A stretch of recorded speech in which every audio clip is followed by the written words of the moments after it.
8h30, Nikos Aliagas, on retrouve la revue de presse avec David Abiker. On vous écoute, David, bonjour.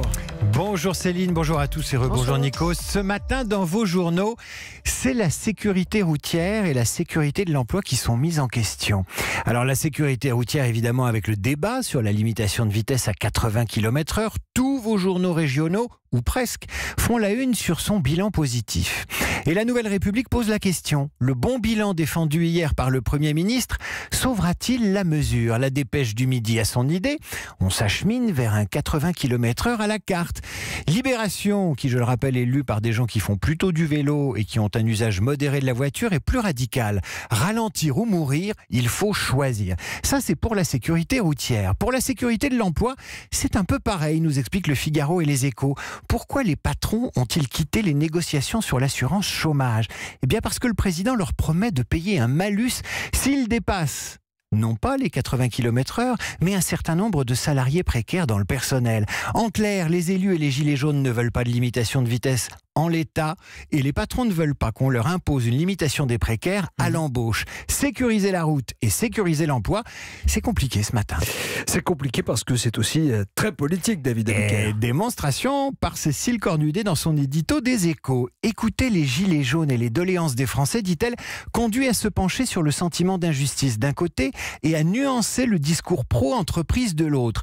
En clair, le président fait plus de social à travers le grand débat qu'au travers de sa négociation avec les patrons. Voilà pourquoi il y a clash avec le patronat sur la question du bonus-malus, tandis qu'il essaie d'être plus social dans le grand débat et d'éviter le clash avec les élus locaux sur la question des 80 km/h. C'est une petite question d'équilibre politique. Oui, c'est le débat sur les 80 km/h. C'est pas en même temps ce qui va freiner le déploiement d'un nouveau genre de radar. On est d'accord? Alors ça, c'est la nouvelle terreur des automobilistes, titre le Courrier Picard. On les appelle les radars tourelles, expérimentés dans l'Oise pendant toute l'année 2019. Perchés à 4 mètres du sol, sur les zones les plus accidentogènes, ils peuvent être déplacés et surtout on ne sait jamais quand ils vont vous flasher. Et c'est là que vous vous demandez si la France n'est pas un pays de dingue. Vous avez des radars toujours plus perfectionnés qui jouent à cache-cache avec les automobilistes pour réduire leur vitesse d'un côté, et puis de l'autre un pays qui hésite à limiter cette vitesse à 80 km/h alors que la mesure sauve des vies. Alors est-ce que les Français ont besoin de psy? Je me suis posé la question en lisant Le Parisien aujourd'hui en France et Challenge ce matin. Parce que il est question du choc psychologique du prélèvement à la source, clairement. C'est plus les radars cette fois. La question n'est pas de savoir si les Français vont s'évanouir en découvrant leur salaire net amputé de l'impôt. La question, c'est plutôt de savoir s'ils vont freiner leur consommation en découvrant leur bulletin de paie.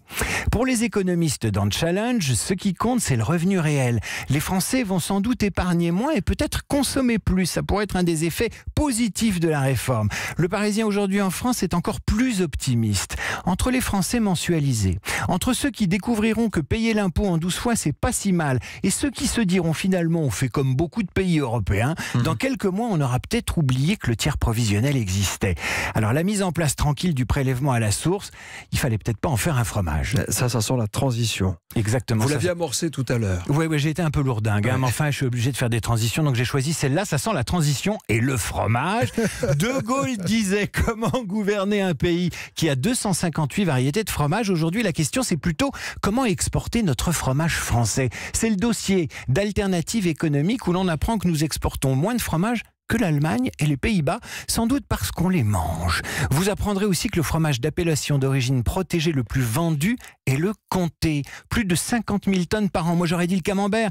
Plus de 50 000 tonnes par an de comté devant le roquefort et le reblochon. La clé du succès, c'est la force de la filière qui sait défendre la qualité et le prix. Mais si vous ouvrez Ouest France ce matin, vous trouverez un fromage à la une. Un fromage sans lait à base de végétaux, c'est ce qu'on appelle le fromage. Ça vise bien sûr les végans, c'est fait à base d'amandes, de noix et de noix de cajou. Pour le goût, ça pourrait s'approcher du Saint-Nectaire du Bleu ou du reblochon. Et surtout, ça coûte 4 fois plus cher. Ouest France nous apprend que ça plaît, croissance mondiale de 8% par an, qu'il existe 120 variétés de fromage à base de végétaux. Voilà qui permettrait de moderniser la formule du général de Gaulle. Il pourrait dire aujourd'hui, s'il était vivant, comment voulez-vous gouverner un pays dans un monde qui connaît désormais 120 variétés de fromage? Franchement.